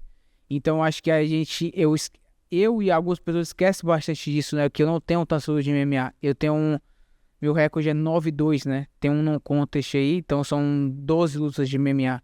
Então eu ainda tenho que ganhar bastante experiência, entendeu? Tenho que evoluir bastante ainda no grappling, na trocação. Então no MMA eu ainda não parei ainda. Então eu tenho que focar mais no MMA, continuar evoluindo. Mas dependendo da situação, né, no futuro, com certeza eu não teria problema em aceitar uma luta de kickbox. Mas e a parada com ele também foi mais nesse esquema do show, do evento, ou ele tem uma parada já foi mais ali? pessoal. Porque eu vi que o Felipe também já tem uma pegada ali com ele também, né, e tal. Já foi mais pessoal já. Tem um motivo assim e tal, não? Cara, eu acho que ele gosta também, né? Ele gosta ali de provocar também, mas não tem um motivo concreto, é mais energia mesmo. Rolou essa energia e foda-se, né? Vamos pro pau. Massa, Fabrício, olha só, eu sei que você tá corrido, você tem que ir para o aeroporto, mas eu ainda quero conversar com você de algumas coisinhas, sem querer abusar, né, da sua boa vontade e tudo mais. Eu queria, velho, só mostrar um pouco, assim, das suas lutas. Eu peguei algumas lutas aqui, essa daqui lá na China, né? Aí eu queria só ver um pouquinho, que você comentasse um pouquinho rapidinho delas e tudo. Aí tem as duas com Lineker que eu coloquei também ali, só pra gente falar um pouco disso. Você fica à vontade de fazer o comentário que você quiser em cima aí e tudo mais. Essa daí foi... Nessa luta aí foi a luta que eu fiquei positivo, né? No meu cartel. Que aí eu tava 2-2. Aí eu aceitei essa luta na China. Eu lutei na categoria de cima de 66. Que eu tava lutando de 61. Mas o cara mudaram o meu oponente, cara, na pesagem. Então eu não ia lutar com esse cara aí, não. Eu ia lutar com outro cara. É mesmo? E aí na pesagem eles mudaram esse cara aí, que já tinha mais de 20 lutas. Mas eu aceitei. E foi uma luta que eu tava bastante nervoso, porque eu achei o cara muito grande pra mim. Tá. Mas na luta eu fiquei muito confortável. Massa, velho. O Felipe tava no seu colo nessa daí? Não, nessa não. O Felipe ele ficou mais nas kickbox. Aí você já tava na tag, né? Você Já foi tava lá. na tag, já. Massa, velho. Tem a outra ali, ó.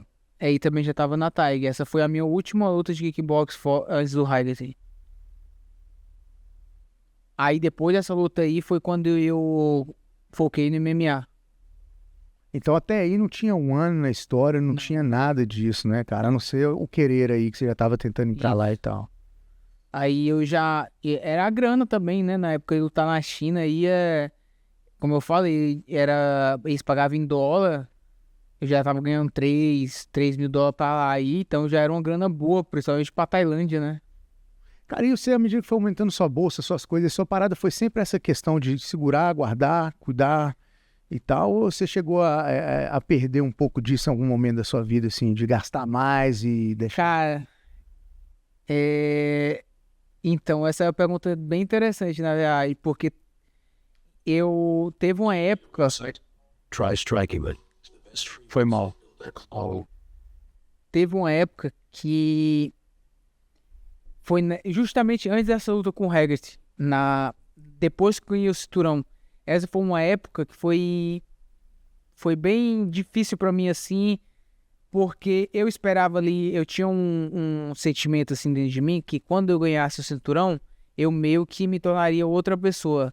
Porque eu foquei tantos anos, né, no objetivo ali de ganhar o cinturão, que eu imaginava que isso seria uma mudança muito grande na minha vida. Em que sentido se tornar outra pessoa? De uma felicidade, sei lá, alguma coisa mágica ia acontecer. Vou me tornar campeão, ou alguma coisa mágica vai acontecer, entendeu? Porque foram tantos anos ali com esse objetivo que você começa a criar ali uma expectativa, né? Você cria uma expectativa ali de como vai ser aquele momento a partir dali. E depois que eu ganhei o cinturão, eu vi que não era nada disso, entendeu? Que, tipo, continuava a mesma coisa. Eu ganhei, passou ali 2 semanas a galera me dando parabéns, pronto. Depois disso, foi só mão quebrada, entendeu? E aí eu comecei a... Caralho, não mudou nada, essa mesma coisa. Isso te entristeceu ou não? Isso me entristeceu. Me entristeceu e mais do que isso meio que me desmotivou. Porque eu já não sabia pra onde eu iria dali, entendeu? Porque eu tinha um plano até ali. Depois dali, aí foi quando cara, foi justamente por isso que a proposta de lutar por outro cinturão me pareceu interessante naquele momento. Porque eu não tinha um objetivo ali claro naquele momento ali. Meu plano era até ali, depois dali eu já não tinha um plano. E aí eu comecei a ter esse problema de ter essa motivação, entendeu? E aí foi quando eu comecei a tentar gastar mais um pouco, pra ver se você começa... Cumprir de outras formas. Isso, e aí eu comecei a gastar com coisas assim, um pouco desnecessárias, entendeu? Tipo, aluguei casa muito cara, entendeu? Casa com piscina, tipo, era só eu tinha uma casa com piscina, 2 quartos, uma casa grande, e aí morava só eu, entendeu? E aí isso foi me fazendo ficar mais triste ainda, porque eu ficava, caraca, eu pensava que eu ia ficar mais feliz, e aí eu não usava nem a piscina, e aí eu ficava mais triste ainda. E aí comprei go-kart, comecei a comprar algumas coisas assim, e essas coisas não ajudavam, entendeu? Porque eu continuava a mesma coisa. E eu acho que esse foi um ponto assim que eu tive que repensar a várias coisas assim na minha vida. Porque eu comecei a entender que tem coisas que é importante, mas não é o que vai te trazer realmente ali aquela felicidade, aquele bem-estar. É até interessante que se duvidar, eu me sentia melhor nas épocas que eu tava passando por toda essa dificuldade do que nesse momento que eu tinha tudo ali e não me sentia bem, entendeu? Que eu tinha tudo ali que eu queria, casa, carro, poderia comprar o que eu quisesse ali, e aí mas eu não tava me sentindo feliz. Tava rolando um vazio, né, cara? Tava faltando alguma coisa. E naquele momento que eu tava na dificuldade toda, que eu tinha um objetivo ali, que eu sabia o que eu queria, nada me parava, entendeu? Eu continuava ali. Interessante pra caralho isso aí, velho. Então foi um momento assim da minha vida ali que respondendo a pergunta, né? Que eu comecei a gastar ali um pouco mais, mas com essa intenção ali de me sentir bem. Mas foi uma época bem curta, assim, que eu me entendi muito rápido ali que aquilo não ia me fazer me sentir melhor. Como é que você se entendeu nisso, cara? Teve alguém que você se abriu, que conversou a respeito disso? Você conversou isso com alguém e alguém foi te ajudando nisso? Ou foi você sozinho maturando isso na sua cabeça e tomar as atitudes que você precisava tomar pra você sair disso? E quais atitudes você tomou? Cara, eu consegui entender isso sozinho. Eu consegui entender isso. Eu converso com o psicólogo algumas vezes. Eu tenho um psicólogo que eu converso. Mas nessa época eu não estava conversando com ele, mas eu estava entendendo o que estava acontecendo. E eu acho que depois da luta com o Haggerty, foi que eu conversei com a minha mãe e com a minha irmã.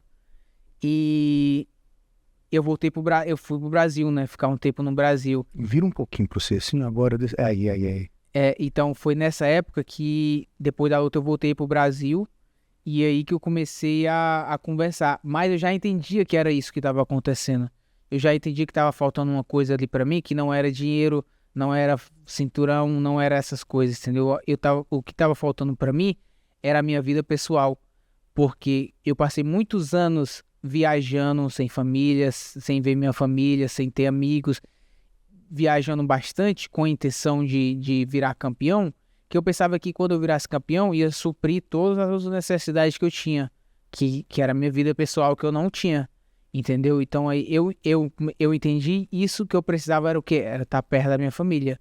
E aí foi quando eu voltei pro Brasil e comecei a trabalhar mais nessa parte de ter a minha vida pessoal, né? Porque se chega ao ponto que se tu não tem com quem comemorar, se tu não tem pessoas ali ao teu redor pra comemorar, de que adianta tu ganhar alguma coisa, entendeu? Tu vai comemorar sozinha, não tem diversão ali comemorar só, entendeu? Tu precisa de ter amigos ali ao teu redor, amigos que gostam de ti, que você precisa da sua família, sua mãe, seu pai, entendeu? Você precisa futuramente ter esposa, filho, né? Você precisa tem essa parte também, eu acho que é necessário ali para completar o ser humano, né? O ser humano ele só é completo ali quando ele chega a esse estágio final ali, né? Que é de concluir todos os objetivos ali de vida, né? Claro. Então eu acho que eu coloquei muito expectativa na minha vida profissional, esperando que fosse suprir a necessidade da minha vida pessoal que eu não tinha. E aí eu cheguei ao ponto que eu entendi que não era possível. Que não é possível. Você pode se tornar campeão como for, você pode ter o dinheiro que for, mas se você não tem a sua vida pessoal, você não vai ser feliz, você não vai se sentir completo. Foda, viu, cara? Isso é foda, velho. Parabéns. E como é que você tá hoje, velho, assim, nesse sentido? Tô trabalhando aí. Tá subindo de novo. Subindo. Cara, olha só, agora tem um pouco da luta aí com Lineker e tal. Eu queria, né, assim, só que você comentasse um pouco dessa luta também. Essa eu acho que já é a segunda, né? Já é a do cinturão, né? É. Eu vou passar aqui pra gente não... Então esse já foi o segundo momento. A primeira luta vocês tiveram que parar e tudo mais. E aí, depois de um tempo, teve essa luta aí onde você pegou o cinturão. E aí? Então, essa luta, cara, foi uma luta bem difícil pra mim. Não só pela luta em si, mas pela preparação pra luta. Porque foi bastante dificuldades. Porque na primeira luta que eu fiz com o Lineker, eu acho que ninguém sabe disso, né? Fora meus amigos, assim, as pessoas próximas.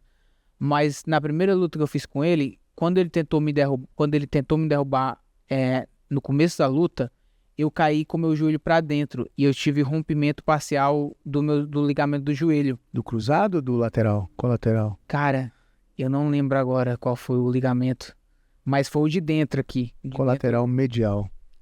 E aí eu não pude voltar a treinar 100% logo depois da luta. E a revanche já foi marcada uma semana depois da primeira luta. É mesmo? Então, uma semana depois da primeira luta, eu já recebi o contrato para lutar com o Lineker na segunda luta. Mas eu não podia treinar ainda. Mas a revanche foi marcada uma semana depois, mas a luta aconteceu quanto tempo depois? Ia ser 2 meses e 15 dias depois. Então foi muito rápido. Acabou que depois eles tiveram que mover o evento para um mês, que ia acontecer 25 de janeiro. E aí eles mudaram para 25 de fevereiro. Então mudou para ganhei mais um mês e eu tive 3 meses de preparação. Só que foi um mês para recuperar o joelho, que eu tive que recuperar, eu fiz fazer tratamento no Brasil. E aí eu voltei para Tailândia depois do ano novo, acho que depois de 15 dias que eu tinha voltado, eu fui treinar, fazer sparring e eu recebi uma cabeçada. E aí eu cortei aqui, desse lado aqui eu tenho até a cicatriz, eu cortei e eu tive que ficar sem treinar mais uns 10 dias, porque eu tava tomando antibiótico e eu tava com medo do corte infeccionar e eu não poder lutar. Então foram muitas coisas que aconteceram ali que eu acho que complicou ali a minha preparação para a luta. Mas para essa luta aí, eu não tava tão preocupado em quão bem eu ia chegar. Eu tava preocupado em chegar. Eu queria chegar na luta porque eu queria muito ganhar o cinturão. Até porque eu não consegui ganhar na primeira e isso me deixou bastante frustrado, né? Então, para essa luta, eu só pensava no cinturão. Então, eu não queria saber quão bem eu ia chegar. Um lutaço isso daí, né? Foi um lutaço. Mas eu acho que eu não lutei bem, cara. Essa é a realidade, entendeu? Eu não movimentei bastante, entendeu? Eu fiz uma luta muito franca com um cara que tem um poder de nocaute muito grande. Então, não foi uma luta inteligente. Deu certo? Deu. Mas foi uma luta inteligente? Não. Poderia ter dado Foi um errado. risco a mais, né? Poderia muito ter dado errado. A porrada dele Mas ele é forte, um cara, né? ele é um cara que não é isso que a galera não entende, né? Que muita gente fala, o Lineker é muito forte, ele bate muito forte. Mas o problema pra mim não é que ele bate forte, é que ele aguenta muita porrada. Entendeu? Esse que é o problema pra mim. Porque você vê que, olha como tá a cara dele. Já tinha batido pra caramba, mas ele não cai, cara. Eu quase nocauteei ele no final do primeiro, ele voltou pro segundo, recuperado. Então ele aguenta muita porrada. Ele é aquele cara que ele vai receber 2 pra te dar 1. entendeu? Entendi. Então, esse que eu acho que é um dos melhores arma dele também, né? Massa, velho. Mas eu acho que ele vai ficar doido, cara, porque, pô, a outra porrada que ele tomou Então pra caralho, né? na primeira e na segunda. Você chega a ficar preocupado com isso, ou Fabrício? Essa questão das porradas na Ah, eu cabeça e fico tal? preocupado comigo, mas com os outros não. Não, cara. A galera, cada cachorro que lança sua caceta, né, pô? Mas é uma preocupação que você tem assim e tal? Ah, a gente sempre tem, né? Mas o MMA não é muito comum, né? Mas quando você tem uma luta como essa aí, e outra coisa que provavelmente ninguém sabe, é que eu mijei sangue depois dessa luta. É mesmo? Por causa do soco do estômago, entendeu? Então tem pô, quebrar a mão, eu quebrei a mão também, entendeu? Então, depois de uma luta como essa, você começa a repensar a sua escolha de vida, né? Pô, imagino, velho. E a luvinha, cara, que todo mundo mete o pau nessa luvinha aí e tal, o que você acha dela, velho? De que tu disse? A luvinha pequenininha do One, todo mundo fala que é a luva mais dura que tem, que é foda, eu vi muita gente quebrando a mão, né? Cara, É... luva de MMA pra mim Mesma coisa. é muito pequeno, né? Pra quebrar a mão é muito fácil. Eu acho que se você bater errado não tem bom, não. É muito pequeno, você bate ali, pega num cotovelo. Aí foi quando ele já tinha fechado os olhos, ó. Finalzinho do quarto, acabou. Eu sabia que no quinto eu ia nocautear ele. E aí ele pediu pra parar aí. E ele não voltou. Cara, e aí me explica um pouco, Fabrício. Eu sei que é difícil até de explicar, cara, mas é a sensação de sair, porra, lá de onde você saiu, viver tudo que você falou, que desde o início você vislumbrou isso, e aí chegou, velho, nesse momento e tal. Você lembra o que bateu aí, cara? Cara, depois dessa luta também, né? Eu acho que foi deu um up ainda maior, né? Depois de ter sido uma luta assim tão dura, né? Eu acho que não teria sido um momento assim tão especial se não tivesse tão dura como foi. Mas eu só tava, tipo, muito feliz. Na verdade, eu vou te falar, assim que acabou a luta, eu fiquei, eu acho que uns 5 minutos ali muito feliz. Depois foi só dor. Muita Quando dor. o corpo esfriou, Cara, minha mão, né? Já vi o bolozão assim na minha mão. Então minha mão tava doendo bastante, né? Meu rosto. Então, pra mim, ali, depois que eu saí aí do ringue, eu só queria ir pro hospital e tomar alguma coisa pra dor.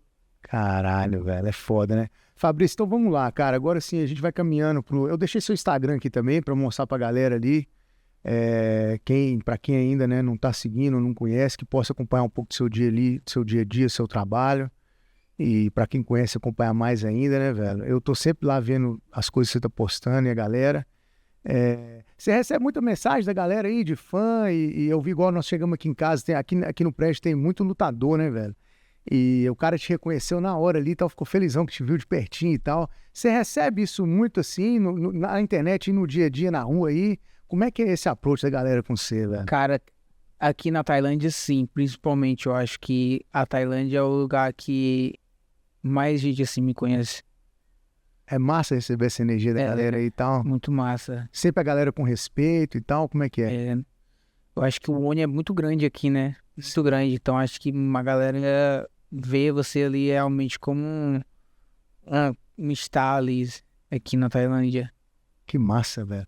Ó, Fabrício Andrade 1 é o Instagram, né? Quem quiser seguir aí, acompanhar. The Wonder Boy, né? Vamos que vamos. Fabrício, velho, eu queria caminhar pro final com você agora, velho. Te perguntando o seguinte, você falou que depois que, né, ganhou o título, passou alguma coisa, você viu que nem tanta coisa mudou assim, né? E deu aquele vazio e tudo mais. Na parte boa, o que mudou na sua vida depois disso? O que era isso tudo para você? A transformação, além da questão financeira que você conseguiu atingir, né?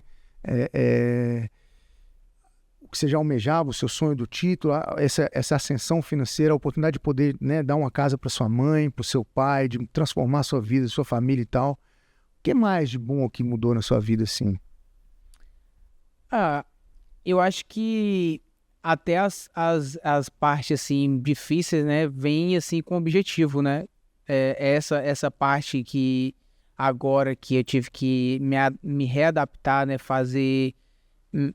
entender qual é o meu objetivo agora, eu acho que veio pra mim dar esse foco agora na minha vida pessoal, né? Pra me ter pra me dar essa atenção, né, pra minha família, entendeu? Tanto que agora, depois disso, eu fiquei 7 meses no Brasil. Eu fui pra ficar 1 mês e acabei ficando 7 meses porque eu senti essa necessidade de estar perto da minha família, não só por eles, né? Porque minha mãe, ela sente muita saudade, claro, né? Minhas irmãs, ela sente saudade de mim, mas eu acho que eu precisava disso.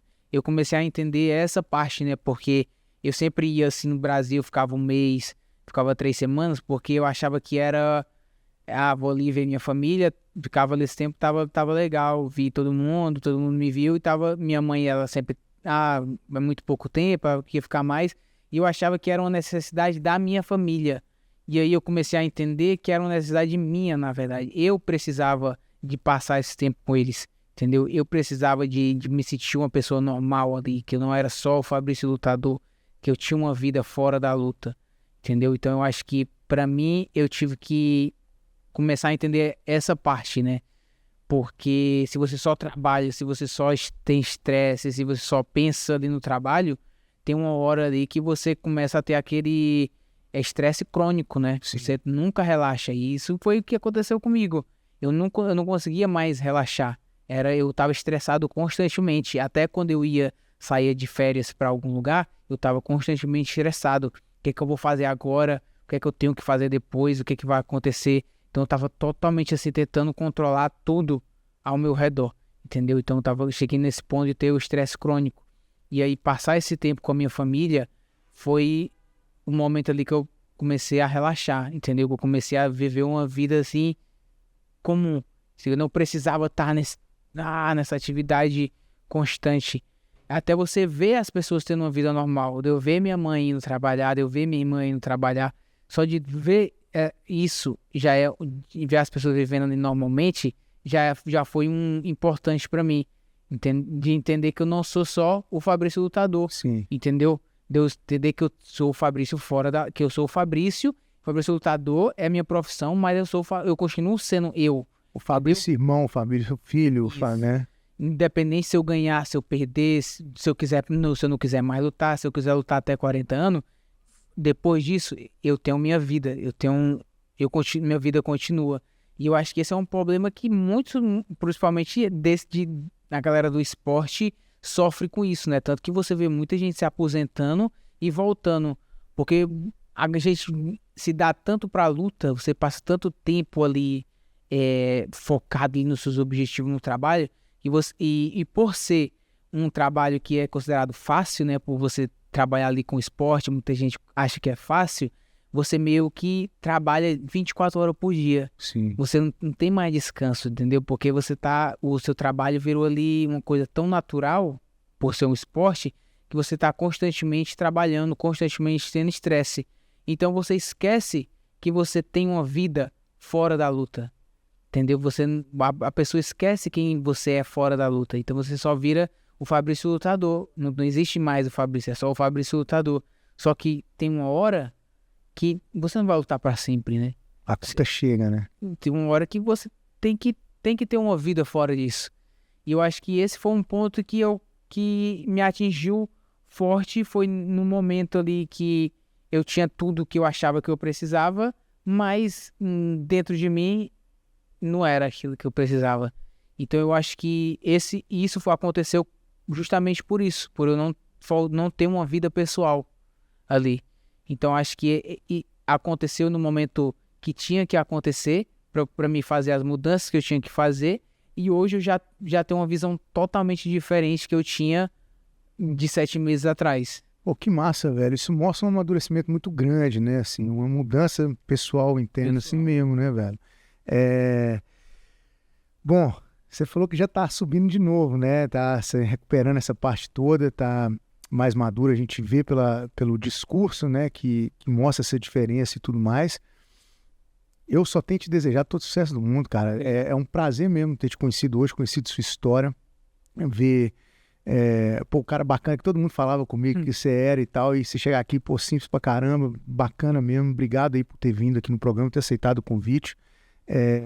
Eu queria, antes de terminar, te perguntar uma coisa, te perguntar para você, na sua trajetória toda, qual foi o adversário mais difícil que você teve, a luta mais difícil para você, o que isso te ensinou, né? São 2 perguntas em uma. E depois, na sequência, eu queria te pedir para você deixar um recado para a galera que está em casa, seja sua família, seus amigos, quem está lá e tem esse tipo de sonho e que pode se inspirar na sua história, o que você pode falar para eles? Então, o adversário mais difícil provavelmente foi o Lineker, né? Foi uma luta bastante dura e me ensinou que a gente tem que estar pronto para tudo, né? Tem que estar pronto para tudo, independente do que acontecer, a gente tem que estar pronto. Qual foi a outra pergunta? É essa situação, assim, né? De o que isso te ensinou, né? Te ensinou a abraçar, então, a situação como ela veio, né? Tem que estar pronto para tudo, né? Ótimo. Independente do que acontecer, a gente tem que continuar em frente, né? É isso aí. Cara, deixa um recadinho pra quem tá te assistindo aí, que se espelha na sua história, ou que vai ter acesso à sua história agora, talvez não conhecia antes. Enfim, o que você quiser falar. Eu vou agradecer, né, todo mundo aí que gosta de mim, que torce por mim. Sei que a galera tá ansiosa aí pra ver a minha próxima luta. Se Deus quiser, em dezembro aí eu vou estar voltando e espero que todo mundo torça por mim e acompanhe aí a próxima luta. Valeu. Obrigadão mais uma vez, tá, cara? Eu só vou despedir da galera ali e volto pra despedir você. Gente, vocês estão aí até agora. Obrigado pela audiência, obrigado por estar compartilhando esse momento com a gente. Eu te desejo tudo de melhor. Obrigado mesmo por estar sempre aí dando uma força pro No Mundão Podcast. É uma alegria muito grande poder ter vocês aqui fazendo parte desse projeto que aos poucos vai crescendo, que vai compartilhando aí a vida do brasileiro pelo mundo afora. Não só do brasileiro, né, mas pessoas também que têm relações com o Brasil ou com a gente, né, com os brasileiros e tudo. Essa é a intenção. Hoje tivemos aqui mais uma história linda de vida de um super campeão, um cara que vem sendo aí visto pelo mundo inteiro como um exemplo, né, de carreira mesmo, carreira linda, de vitórias fora, né, do ringue, como a gente acompanhou na história aqui hoje, e dentro também, né, uma coisa mais linda do que a outra, uma superação atrás da outra e tudo mais. Se inscreva no canal, dá um like no vídeo, compartilha aí para a família, para os amigos, para as pessoas que são especiais para vocês, e tragam elas para assistir e crescendo esse projeto maravilhoso com a gente, tá bom? Fiquem com Deus, tudo de bom sempre. Eu vou agora despedir dele, Fabrício Andrade, e desejar a ele mais uma vez um retorno maravilhoso para Puquê. Muita coisa linda para você aí na vida, viu, velho? Tudo de bom sempre. Obrigado mesmo. Valeu, obrigado. Deus, obrigadão. Tudo de melhor. Valeu, gente. Tudo de bom.